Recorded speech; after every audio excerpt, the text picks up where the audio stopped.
Good morning, it's a Yorkshireman, now living in Wales. And today, comrades, I'm going to explore the First Minister, our new First Minister. Been in the job a while now, but remember, she's been sort of like what I'm going to describe as a career politician, and that's important. So, from my point of view, modern day politicians are quite narcissistic, so it's very self-absorbed. It's all about them, because they're looking at careers. There's another bloke called Peterson. He's a Canadian trick psychologist. Well, they don't like him in Canada, but he does a really good explanation of politicians. And they don't like him because he rips them apart. So, put his name in, he does it better than me. But, interesting thing about these politicians, more modern day politicians, is you make an allegation, they fight it. One thing you can't do is you can't sack them. You can get rid of them from a post, but they just hang about in the background. And they wait, and they wait, and they wait. And all this time, they're still getting our money, they're still getting our expenses. So I'm saying this because what then happens is when we decide to pursue the politicians, so someone like me or other people, we then put a complaint in. And what happens is we just enter into a process. Now, remember, this day and age, the process is always considered to be the punishment. So, in the olden days, when I was a union bloke, we could normally get some sort of investigation, disciplinary capability issue. Capability was a bit longer, but normally, discipline knocked out in about a month, so everybody knew what were going on, were they going to get sacked, were they going to get some sort of punishment, first warning, second warning. Capability, enter into a longer process. Right, this day and age, that can go on for years. Organisations I've worked in, it's basically gone on for, I don't know, months. Some of them over 2 years. And then at the end of it, they say, yeah, we've had a look and there's nothing wrong with you. In that time, the person's being investigated has got to go through the whole process. And more so now, the person making the allegation also gets investigated. And it just goes on. So everybody gets punished, and the only person who wins is the organisation. Because at that point, you don't want to say anything anymore. And that's what happens with the politicians. So recent examples across the whole range of members of the Senate and politicians are things like, did you get some money? Did I? Really, did I? It was like a gift. Did you get some free suits and things like that and a bit of accommodation? Did I really? You don't understand. I was doing it for the greater good. I was doing it for my family, you know. Right, that's what you're dealing with. And even when they get caught out, they just deny it. They just deny it. Or you enter into a process. I think the best examples I've seen is this thing about WhatsApp messages. You deleted it. Yeah, I didn't know what I was doing. I've come across this before. You look at a person and you say to them, do you know what you're doing with new technology? I've no idea, mate. Watch them use a phone. You watch them use a modern day phone.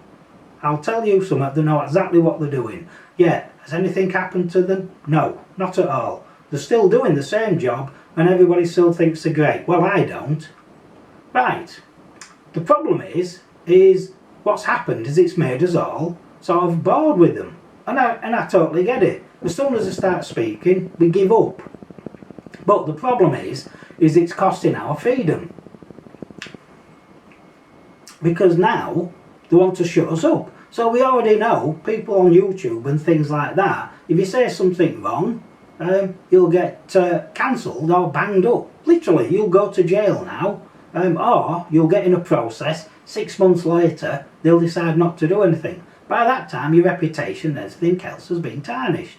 Right, but that is, in a sense, is our own fault, because we didn't try harder sooner. But everybody's guilty of that, including me, because we actually trusted them. Now, would I trust a politician? No way. I don't care which party you're for. It's also costing us our money, and that's our money, hard-earned money, and it's from all sorts, from VAT, from taxes, from fuel duty. Right. Governments and councils don't make anything to sell. They take our money, they use it and abuse it and waste it. Right, so that's like my background. So let me get back to the First Minister. So the reason I want to look at the First Minister is because I always like to think people should be truthful. So, she did this newscast, and the date of the newscast, as you can see I've highlighted it here, was on the 6th of September 2024. And in this newscast, she says the following. Now I will play the newscast for you, so it's all evidence based, and because this is what she said. And it's the bottom bit. We were literally getting to the point where we couldn't run committees. If someone went to the toilet, the committee was in quarantine. You cannot run a parliament in that way. Now, I've been a member of many committees, good or bad. Some of them you lose the will to live. A lot of people sit in a committee and they work out the shopping list. I went into one committee, and by the time of it I'd actually drawn a rough layout for a kitchen with measurements and everything else in there. So in some respects you can get other stuff done if you know what you're doing. They also always seem to have a good selection of tea and cakes, but the committees most of the time they're ineffective, because if you've been on a committee everything rolls over. Anyway, but remember, the First Minister is what I'm going to describe as a career politician. So she knows full well what inquirement means. And it normally only happens at the beginning of a meeting when not enough people have turned up. But if you go to the toilet, that's called a comfort break or a toilet break. It doesn't mean the meeting is cancelled, because that's what the word means, inquirement. Right. So I then asked this question, and the question was, how many committees have been declared inquirement? So as I say, freedom of information, everything else is up there. Now before I go on to the actual answer, I would like to play you the clip, because this is what I call being fair.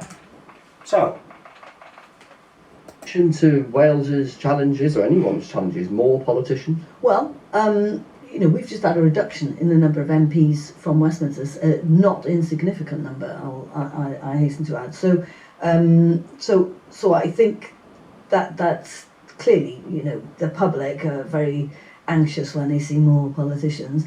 But, there's plenty of evidence to demonstrate that actually if you get good scrutiny, that actually you can hold people to account much better, and actually the resources are better allocated. And for the amount of money that it will cost compared to the kind of 24 billion and the potential of better interrogation of the data and holding people like me to account, we think that's probably worthwhile. Maybe we were literally getting to a point where we couldn't run committees. If somebody went to the toilet, the committee was in quorum. You can't run a parliament in that way.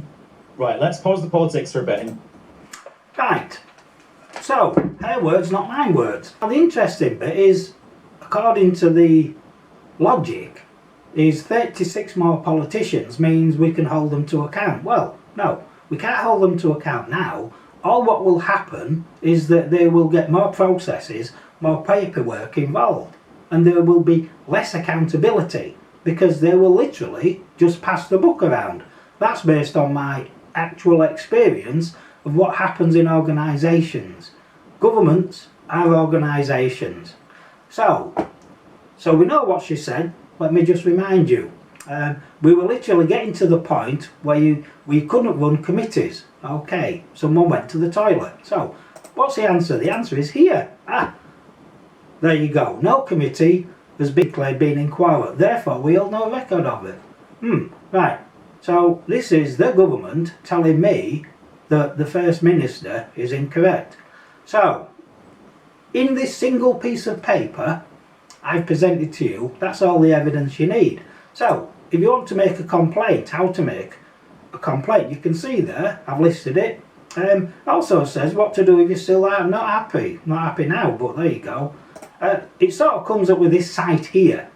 Now this is a bloke who also decided that anything said has to be precise and correct, because remember the blanket gate situation where he said that that was imprecise and incorrect. So all you do is you flip things on the head to make sense of them. Anyway, the process is, so this is it, this is where this is the email address and everything else, and I do like this. Against members of the Senate. Now First Minister is a member of the Senate, but somewhere in the code it says she isn't. Doesn't apply if she's acting in that capacity. But it also says she's still a member of the Senate and the code applies to her. I tried to do a video on that, but it just went on too long. So, luckily, as you can see here, it says there's 7 tests. Now, I think the 7 tests are sort of like just tests, so there's no like stepping, there's no shuttle run, there's nothing like that to do. So don't be concerned about that. So the first one is, must be made in writing. We can do that. States the name of the complainant. Right, we know the name is. Postal email. Yes, we can do that. Conduct. Conduct is not really being truthful. Emissions. States the act of emissions being complained about. Well, they breached the code. Somewhere in there it just says you have to be truthful. Now, it also said should be truthful, but it also goes on to say must be truthful. Right, 2 different words, 2 different meanings. So we're going to go with must be truthful, because somewhere there it says it twice. Right, and then the evidence, it says supply evidence. The evidence is this freedom of information. And also just reference the newscast. That's all you need to do. You win 6 months date. That's why I'm doing this now. So, if you want to sort of make them all feel a little bit uncomfortable and have your face go up making a complaint, it's all there for you, the evidence. Now, I cannot guarantee the outcome. Now, I myself will be making one eventually, but as you know, doing videos and being quite active is quite time consuming. In addition to that, I also want to make sure I have a bit of a life going on. Right, hope you're all okay, and catch you later. Thank you for watching. Goodbye. Tick, subscribe, leave a comment.